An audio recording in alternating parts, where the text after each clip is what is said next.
Okay, just imagine this for a second. A ship, sailing perfectly on the open ocean.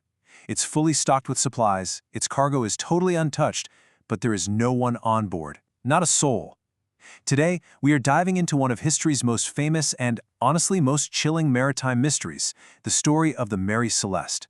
And this, right here, is the absolute heart of the puzzle. How does a ship in perfect sailing condition, with plenty of food, water, and all its valuable cargo, end up completely empty in the middle of the Atlantic? To even begin to answer that, we have to rewind all the way back to 1872. So, our story really kicks off with the ship's final, fateful voyage. This is the one that would turn it from just another vessel into an absolute legend. On November 7th, the Mary Celeste leaves New York, headed for Italy. And for a while, everything seems totally normal. But then we get to November 25th. That's the date of the captain's last entry in the ship's log. And after that, just silence.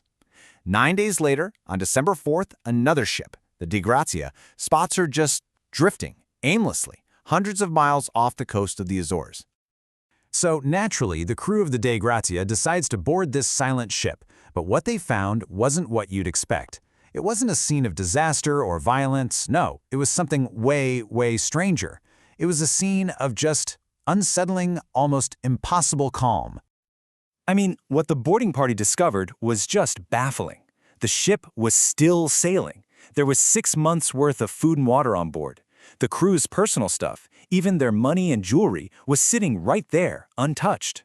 The cargo was secure. It was, for all intents and purposes, a perfectly functional ship. But, and this is the big but, there was one absolutely crucial thing missing. Despite the ship being in great condition, its single lifeboat was gone. And along with it, every single one of the 10 people who had been on board had just vanished. And what's even weirder, the ship's own logbook gave 0 hints of any trouble.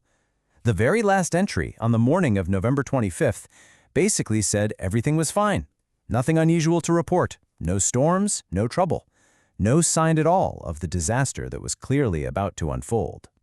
So, who exactly were these people who disappeared into thin air? Because this wasn't just a random crew of sailors. For the captain, this ship was also a temporary home for his family. You had the highly respected Captain Benjamin Briggs, and with them were his wife Sarah and their 2-year-old daughter Sophia. They were joined by a professional crew of 7 experienced seamen. That's 10 people in total, including a toddler, all of them just gone. Now, for over 150 years, everybody, investigators, historians, you name it, has tried to answer the question of what happened. So, let's put on our detective hats and walk through the biggest theories. All right, the first and most obvious theory is a violent one: pirates. I mean, it was a real danger back then, and a pirate attack could definitely explain a missing crew. But here's the thing. The evidence on the ship just doesn't add up at all. A pirate attack would leave signs of a fight, right? And they would have for sure stolen the valuables and the cargo. The Mary Celeste had none of that, so that theory was thrown out pretty quickly. Okay, so if the threat didn't come from outside the ship, could it have come from within? This brings us to the next big theory: mutiny. The idea that the crew rose up against their captain. And once again, the absolutely pristine condition of the ship just argues against it. There were no signs of a struggle, no damage to the captain's cabin. Plus, Captain Briggs was known as a really fair and respected leader. A violent mutiny just doesn't fit the facts we have. So if it wasn't pirates and it wasn't a mutiny, then what in the world was it? Well, the biggest clue might actually be lying in the cargo hold. The ship was carrying this many barrels, 1,701 of them filled with highly flammable industrial alcohol. And this leads us to what is now the most widely accepted theory. It's not actually about something bad that happened, but about what the crew thought was about to happen. They weren't fleeing a disaster, they were fleeing the fear of one. So here's how this scenario probably played out. A few of the alcohol barrels were found empty, which suggests they might have been leaking. The crew, smelling the fumes, starts to panic, fearing this massive explosion is about to happen. So they make a decision. Let's get into the lifeboat just for a bit to be safe. They tie a rope to the Mary Celeste, planning to just wait it out and then get back on board. But then, maybe a sudden gust of wind, or the ship just picks up speed, and that rope snaps. And just like that, they're left adrift in a tiny boat, sealing their fate. You know, it's a compelling theory. It really is. But without any bodies, without the lifeboat, and without any final message, that's all it can ever be. A theory. The official inquiry that was held in Gibraltar pretty much came to the same dead end.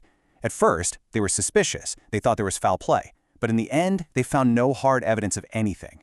So the case was officially closed, but the mystery, well, that was just getting started. The story was just so strange that it completely captured the public's imagination. In fact, Sir Arthur Conan Doyle, the guy who created Sherlock Holmes, he wrote a sensationalized short story about it. And that story really cemented the Mary Celeste legend as the ultimate ghost ship. And all of this brings us right back to that fundamental, haunting question. No matter which theory you believe, you have to explain this. Why would 10 people, including a mother and her 2-year-old child, abandon a large, safe, fully stocked ship to take their chances in a tiny lifeboat on the open ocean? The ship was sound, the valuables were untouched, but the lifeboat and every single person on board were gone forever. The clues point in a few directions, but they don't really prove anything.